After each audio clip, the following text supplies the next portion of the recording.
Sobre o atual cenário político no Brasil, a gente conversa agora aqui no estúdio com o Aldo Fornazieri, que é professor de Filosofia Política da Fundação Escola de Sociologia e Política de São Paulo, um dos organizadores da obra A Crise das Esquerdas, que chegou às livrarias esse mês. Seja bem-vindo, Aldo. Obrigado. Aldo, a gente está nesse momento de crise política no Brasil, de ataque a direitos trabalhistas, a reação da população na rua, principalmente com as centrais sindicais, movimentos sociais.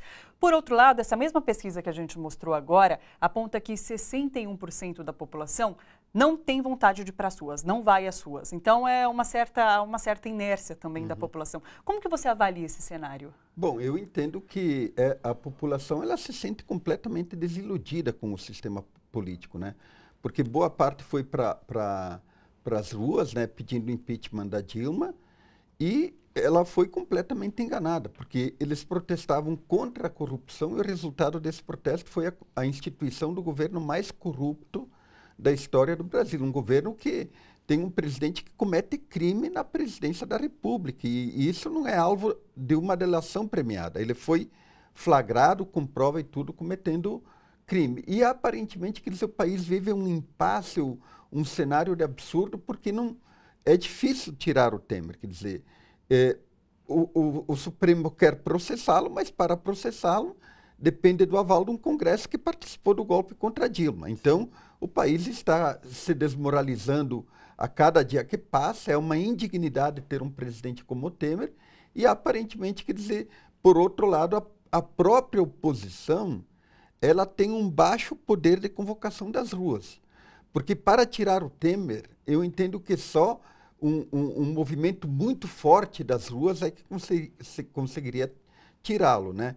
E como a oposição não tem, embora tenham acontecido atos, greve, e agora essa greve do dia 30, eu entendo que a oposição deveria ter a capacidade de colocar milhões de pessoas nas ruas para poder tirá-lo. Sim.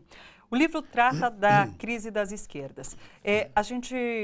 Desde o impeachment da presidenta Dilma, a gente pode dizer que a esquerda se fragmentou mais, a esquerda perdeu força. Como você avalia essa situação? A esquerda, evidentemente, perdeu força, né? Quer dizer, no início de 2015, nós tivemos o desencadeamento do processo do golpe e só no final de 2015 tivemos um primeiro ato na Paulista, que desceu a Consolação, um primeiro ato de intelectuais e juristas no Largo do São Francisco, então uma reação muito tardia. Sim. E durante todo o processo de impeachment nós vimos uma baixa capacidade de reação do PT, dos outros partidos de oposição e assim por diante.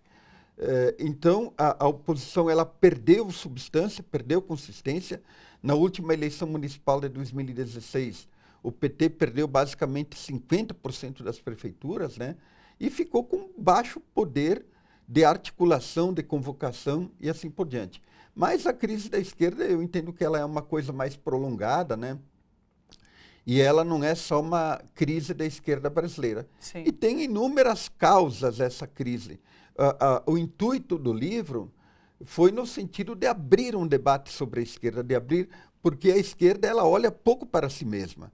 E se ela não olhar para si mesma, detectar quais são os seus problemas, as suas dificuldades e as suas crises, eu entendo que ela vai demorar muito mais tempo para sair desse impasse, dessa crise que ela está vivendo. Eu vi uma entrevista, inclusive, que você diz que a crise da esquerda aqui no Brasil é diferente da crise no resto do mundo, em outros países. É isso? Em cada país a esquerda tem sua peculiaridade, a sua singularidade e assim por diante. Evidentemente que existem elementos comuns em toda da crise da esquerda mundial, né?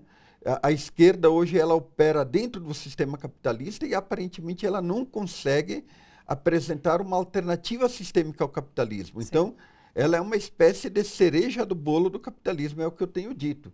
E aí estão todas as esquerdas. Nesse sentido, existe um elemento comum e universal da crise da esquerda na medida em que ela não consegue propor um sistema alternativo ao sistema capitalista, tendo em vista o fracasso do comunismo, das experiências socialistas e assim por diante. Mas a crise brasileira ela é uma crise que veio no bojo do colapso do governo Dilma, né? Um governo que vivia uma crise, evidentemente, tem todo o problema da corrupção do PT E a corrupção da esquerda não é só um fenômeno ligado ao PT. Se você for ver a esquerda europeia, a própria esquerda chavista aqui, veja o seguinte, eu entendo que a esquerda não entendeu o fenômeno da corrupção. De modo geral, a direita ataca, mesmo a direita corrupta, ataca a esquerda pelo lado da corrupção.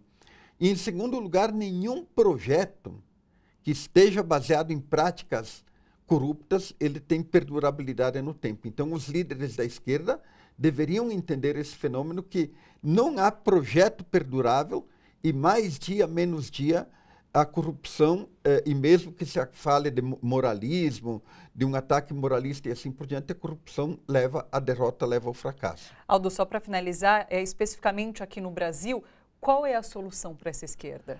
Olha, a solução ela é complexa, porque você vê o seguinte, quer dizer, a esquerda ela perdeu o trabalho de base. Se você for ver o que acontece nas periferias hoje dos grandes centros, quem domina a periferia são as igrejas. E nesse sentido, o livro, até com uma entrevista com o Guilherme Boulos, a gente discute um pouco a necessidade de uma nova pedagogia da esquerda. A esquerda ela não sabe ouvir, ela só quer falar. Ela não sabe receber, ela só quer, digamos assim, que as massas da periferia obedeçam a ela. E as massas da periferia, elas, de certa forma, estão estabelecendo uma rebelião. Nós sofremos até mesmo uma crítica de feministas, porque o livro só tem homens. E, nesse sentido, eu entendo que as mulheres também têm críticas pertinentes à esquerda. Claro. Assim como o movimento negro tem críticas Sim. pertinentes à esquerda. E a esquerda, nesse sentido, ela tem que buscar um caminho de romper o seu burocratismo, o seu mandonismo e a sua oligarquização, Aldo, recuperando as bases. Muito obrigada pela sua presença aqui no seu jornal. Você é sempre bem-vindo aqui. Eu que agradeço. Obrigada. Obrigado.